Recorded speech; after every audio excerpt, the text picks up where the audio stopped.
3 jours pour mettre la créativité à l'honneur, c'est l'idée de la Creative Jam, une première à Mons qui rassemblait pas moins de 40 participants aux profils parfois très différents. On a rassemblé des créatifs mais qui viennent aussi bien du milieu du vêtement, de l'économie, des mathématiques, des gens qui viennent avec des savoir-faire techniques, des gens qui viennent avec des savoir-faire linguistiques.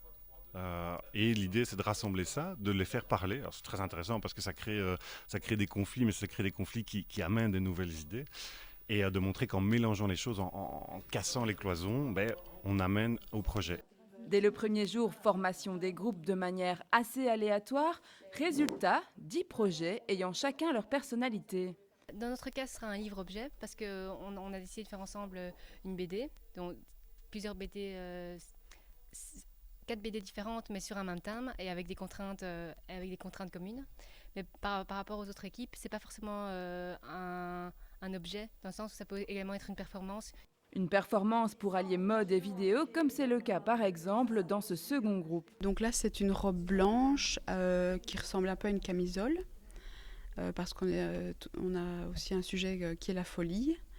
Et on a voulu insérer des formes géométriques pour donner plus de volume. Et on a une intervention aussi de vidéo dessus.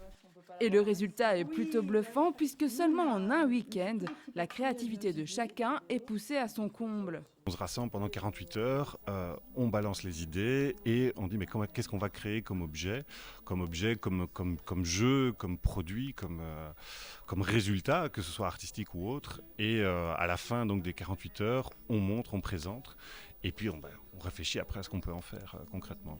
La Creative Jam s'est montré que tout le monde est capable d'avoir une idée originale qui pourrait, pourquoi pas, aboutir à un projet plus concret.